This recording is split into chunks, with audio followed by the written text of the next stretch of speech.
గజం కేవలం 13,500 రూపాయలకి హైదరాబాద్ కి చేరువలో మీ సొంతింటి కలను నిజం చేసుకోండి శ్రీవాసవి ప్రాజెక్ట్స్ తో. వివరాలకు ఈ నెంబర్లకు కాల్ చేయండి.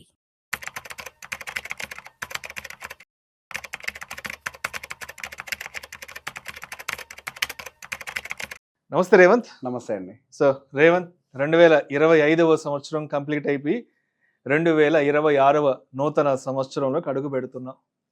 రేవంత్, ఒక కొత్త సంవత్సరం వస్తుంది అంటే ప్రతి ఒక్కరి న్యూ ఇయర్ రెజల్యూషన్ ఎలా ఉంటుందంటే, అంటే ఒకప్పుడు మీరైనా కానీ నేనైనా కానీ న్యూ ఇయర్కి ఒక కొత్త టీవీ కొనుక్కోవాలి, న్యూ ఇయర్కి ఒక కొత్త బైక్ కొనుక్కోవాలి, లేదంటే న్యూ ఇయర్కి ఒక ఐఫోన్ కొనుక్కోవాలి.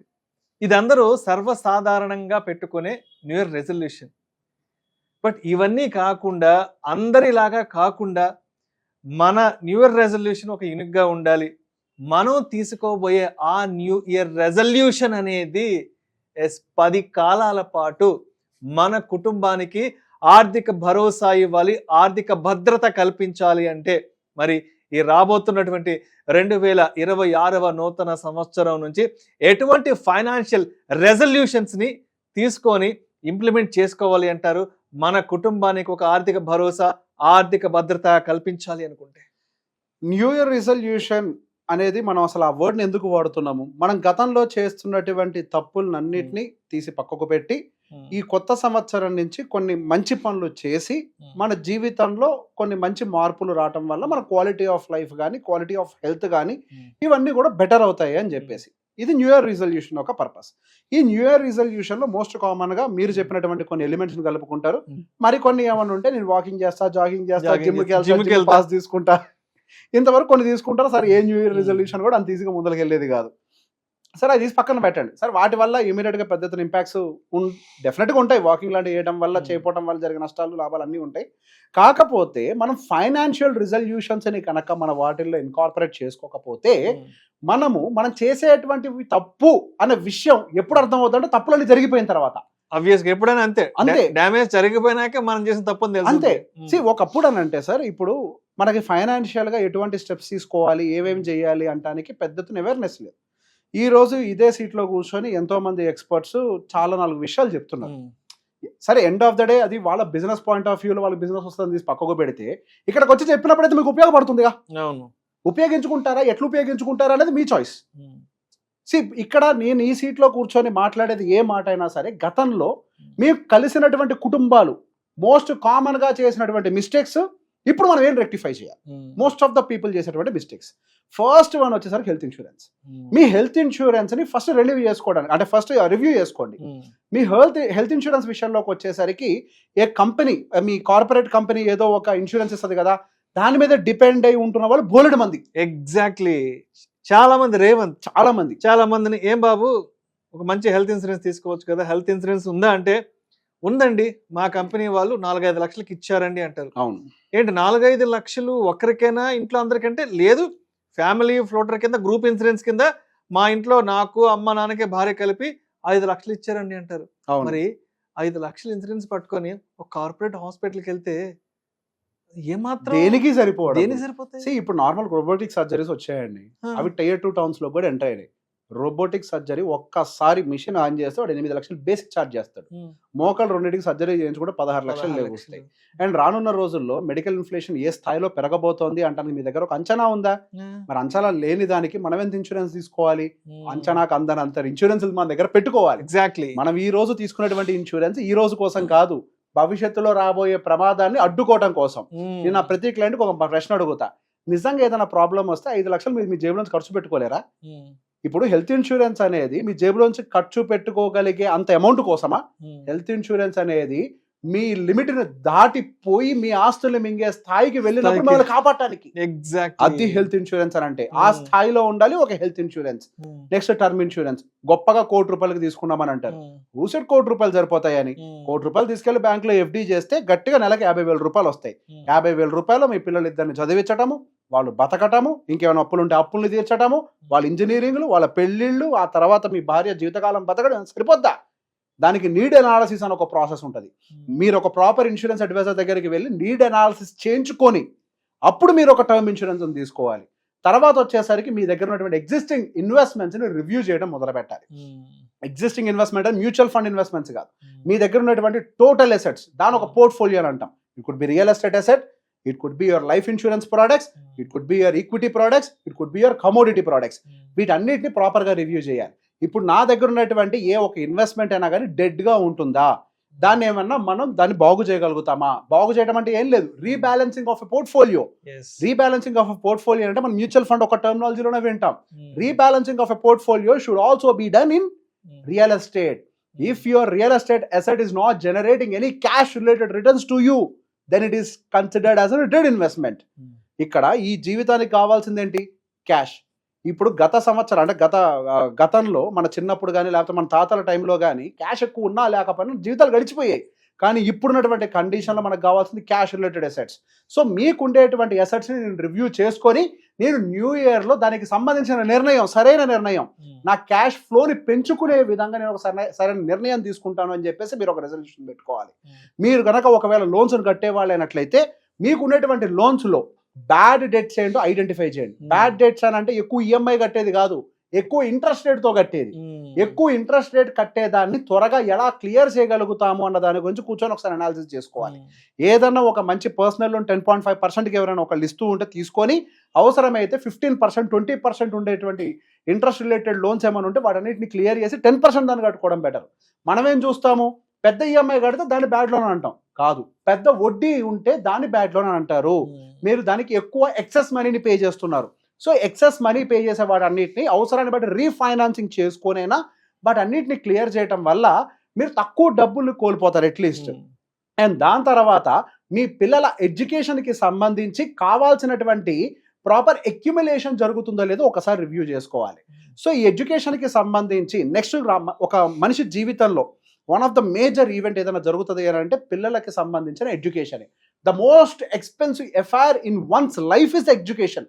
దానికి మించిన ఖర్చు ఒక జీవితంలో మనం దేనికి పెట్టాం, మన ఇంటికి కూడా అంత పెట్టమేమో. ఇప్పుడు ఉండేటువంటి పిల్లలకి ఎంత డబ్బులు ఖర్చు పెడితే వాళ్ళకి 18 సంవత్సరాల వయసు వచ్చే టైంకి ఇట్ విల్ బి హ్యూజ్. అది మీ అంచనాలకు కూడా అందవు. సో రివ్యూ మళ్ళీ చేయడం మొదలు పెట్టండి. మీరు ఎమర్జెన్సీ ఫండ్స్ అనేవి కరెక్ట్గా ఉండేలా చెక్ చేయండి. ఎమర్జెన్సీ ఫండ్ లేకపోతే ఒక మనిషి ఎంత దారుణంగా డిస్టర్బ్ అవుతాడు అంటే దానికి వర్ణానితం ఆ ప్రాబ్లం. ఒక 3 months 6 months job lay off అయి ఇంట్లో ఉంటే వర్ణానితం. దాని తర్వాత ఎదుర్కొనే పరిణామాలు చాలా తీవ్రంగా ఉంటాయి. ఇంకొకటి ఏంటంటే జాబ్ లే ఆఫ్ అయ్యి ఒక 6 months, ఒక 1 year, ఒక 3 months ఇంట్లో ఉన్నప్పుడు ఏదైనా హెల్త్ అన్సర్టినిటీ వచ్చి ఏదైనా హెల్త్ డిస్టర్బెన్స్ అయ్యి హాస్పిటలైజ్ అయితే నిజంగా అది ఏమంటారంటే బ్రతికుండంగానే నరకం అనుభవించడం అనేది దారుణంగా ఉంది. ఎందుకంటే సొసైటీని ఫేస్ చేయలేము. ఎగ్జాక్ట్లీ, అవును. సో ఎమర్జెన్సీ ఫండ్ అనేది చాలా కీ రోల్ ప్లే చేస్తుంది.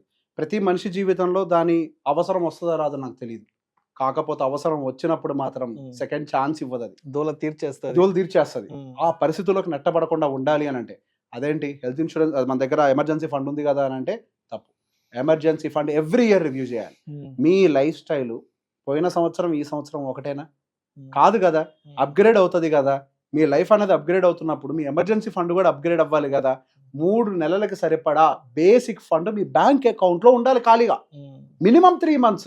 3 months డబ్బులు బ్యాంక్ అకౌంట్లో లేకపోతే ఏ చిన్న అవసరం వచ్చినా నెక్స్ట్ మీరు చేసే పని ఏముంటుంది? ఏదో మ్యూచువల్ ఫండ్ దాన్నో దీన్నో డిస్టర్బ్ చేసి డబ్బులు బయటికి తీసి వాడుకోవడం అవుతుంది. ఏదో ఒక సేవింగ్ ఇన్వెస్ట్మెంట్ ఖర్చు పెట్టుకుంటాం.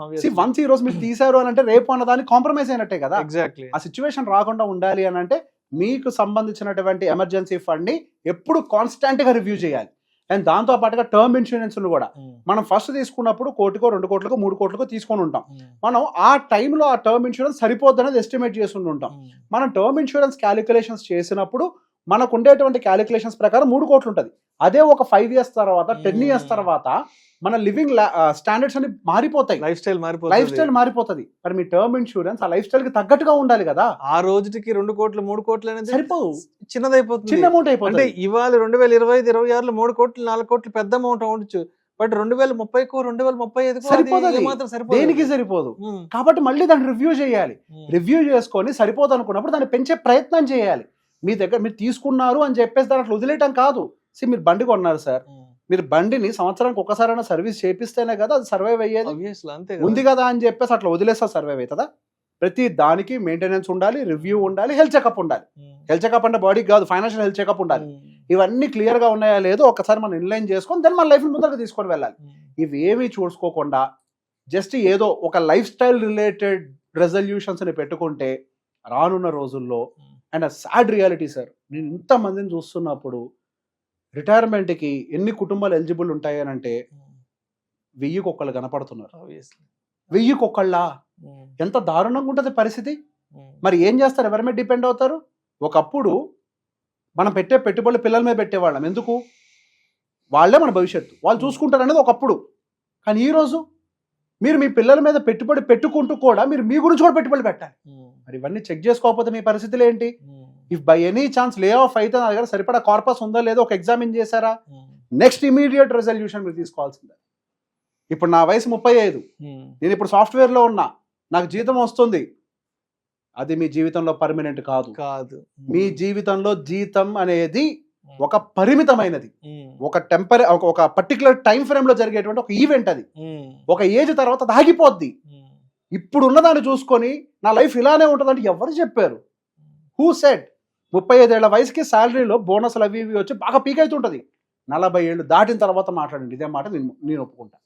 40 ఏళ్ళు దాటేసరికి ఒంట్లో వణుకు పుడుతుంది. ఆ పరిస్థితులు రాకుండా ఉండాలి అని అంటే మీ ప్రతి ఒక్క ఫైనాన్షియల్ హెల్త్ చెకప్ చేయాలి. మీ ఫైనాన్షియల్ హెల్త్ చెకప్ మీరు చేసుకుంటే మీ ఫిజికల్ హెల్త్ చెకప్ నీడ్ ఉండదు. చాలా మంది జీవితంలో నేను గమనించింది, ఎర్లీ ఏజ్లో షుగర్లు, బీపీలు, థైరాయిడ్లు, ఈ సమస్యలన్నిటికీ కారణం వాళ్ళ వర్క్ అని అంటారు. 100% అబద్ధం. మీ పర్సనల్ ఫైనాన్షియల్ స్ట్రెస్. మీ పర్సనల్గా ఎప్పుడైతే ఫైనాన్షియల్ స్ట్రెస్ ఉండదో వర్క్ ఎందుకు స్ట్రెస్ అవుతుంది? Work is never stress. అది ఎప్పుడు స్ట్రెస్ కాదు. నువ్వు ప్రేమతో చేస్తే, ఇష్టపడి చేస్తే అది ఎందుకు స్ట్రెస్ఫుల్ జాబ్ అవుతుంది? నువ్వు దిక్కులేక నాకు కమిట్మెంట్స్ ఉన్నాయి కాబట్టి నేను పని చేస్తున్నాను నువ్వు అనుకుంటున్నావు కాబట్టే నీకు అది భారంగా మారింది. అందుకే నీకు ఆరోగ్య సమస్యలు వస్తున్నాయి. ఆరోగ్య సమస్యల కారణమే ఆ భయం. ఆ భయం పోవాలి అని అంటే ఐ హావ్ సీన్ పీపుల్ 48 ఏళ్ల వయసు సాఫ్ట్వేర్ ఉద్యోగం చేస్తున్నాడు, కావాల్సినంత కార్పస్ ఉంది, 5 గంటలకు గంట కొట్టగానే వెళ్ళిపోతాడు. ఆయన 5 నిమిషాలు ఎక్కువ పని చేయడు. పని చేయమనంటే కావాల్సిన ఉద్యోగం తీసేయాలంటాడు. కానీ ఆయన మాత్రం తీయరు. ఎందుకు? ఆయనకి పర్సనల్గా ఇంట్లో ఫైనాన్షియల్ స్ట్రెస్ లేదు. ఆయన ఫోకస్ అంతా చాలా క్లియర్గా వర్క్ మీద ఉంటుంది. 8 గంటలు పని చేసినా ఆయన ముట్టుకోరికి అసలు ఎవరు. 42 ఏళ్ళు, ఇంకొక 43 ఏళ్ళు అనుకుంటా. రేపు ఫిబ్రవరిలో రిటైర్మెంట్ అనౌన్స్ చేస్తున్నాడు నా క్లయింట్. ఆయనకు ఒక్క ప్రాబ్లం లేదు, ఫేస్లో టెన్షన్ లేదు. ఏంటి కారణం? ఎప్పటికప్పుడు రివ్యూ చేసుకుంటూ at any given point of time. Because వాళ్ళకి ముందే తెలుసు సాఫ్ట్వేర్ ఉద్యోగాలు పర్మనెంట్ కాదు అని. సాఫ్ట్వేర్ ఉద్యోగాల్లో ఉండాల్సింది అప్గ్రేడ్. ఒక వయసు దాటిన తర్వాత మనం దాన్ని అప్గ్రేడ్ చేసుకోలేము. మనకంటే టాలెంటెడ్ యూత్ ఉద్యోగాల్లోకి వస్తారు, మనకంటే ఎఫిషియెంట్గా పనిచేస్తారన్న విషయం వాళ్ళకి ముందే తెలుసు. వాళ్ళు ముందే వాళ్ళు ప్రొటెక్ట్ చేసుకోగలిగారు. వాళ్ళ లైఫ్ అంతా సాఫీగా సాగింది. ఇదంతా సాధ్యమైంది కేవలం వాళ్ళు రెగ్యులర్గా చేసుకునేటువంటి రివ్యూల వల్ల. మీరు న్యూ ఇయర్ రిజల్యూషన్ ఏదైనా ఉండాలి అని అంటే ఈ సంవత్సరం నుంచి నేను ఖచ్చితంగా నా యొక్క ఫైనాన్షియల్స్ని రివ్యూ చేస్తాను. నా ప్రతి ఒక్క పోర్ట్ఫోలియోని అవసరాన్ని బట్టి రీబ్యాలెన్స్ చేస్తాను. Which ever is not functioning without any emotion. Financials works with only with logic, not with the emotions అనే విషయాన్ని నేను బలంగా నమ్మి నా ఎమోషన్స్ ని కట్ చేసి నేను లాజికల్ డెసిషన్స్ మాత్రమే తీసుకుంటాను. ఇవి రియల్ రిజల్యూషన్స్. ఒక మనిషి ఎదగాలి అని అంటే దానికి కావాల్సిన ఒక financial discipline that comes with resolution. So మొత్తానికి న్యూ ఇయర్ రాబోతుందంటే రేపటి నుంచి పొద్దున్నే 5 గంటలు లేసి జిమ్కి వెళ్ళిపోవాలి, రేపటి నుంచి కొత్త డైట్ ప్లాన్ చేయాలి, లేదంటే కొత్త ఫోన్ కొనుక్కోవాలో, కొత్త బైక్ కొనుక్కోవాలో, ఇవన్నీ కూడా మన కుటుంబానికి ఏమాత్రం రక్షణ. కానీ అసలు మీరు అవన్నీ చేయాలి అని అంటే మీ దగ్గర ఫైనాన్షియల్స్ బాగుండాలి, డబ్బు ఉండాలి. అంతే కదా, ముందు డబ్బు ఉంటేనే రోజు పొద్దున్నే నెలకు ఒక 2000-3000 కట్టి జిమ్కి వెళ్ళగలను, లేదంటే 1,00,000 పెట్టి ఐఫోన్ కొనుక్కోగలం. లైఫ్ లాంగ్ దాన్ని ఎఫర్ట్ చేయాలి కదా. ఎఫర్ట్ చేయాలి. సో ఏదైనా సరే ఫైనాన్షియల్ రెజల్యూషన్ అనేది మన కుటుంబానికి పూర్తి ఆర్థిక భద్రత, ఆర్థిక భరోసా ఇవ్వగలిగింది అయితేనే అలాంటి రెజల్యూషన్ తీసుకొని కొత్త సంవత్సరం స్టార్ట్ చేద్దాం అంటారు. Exactly. Right. Thank you so much Revanth. Most welcome.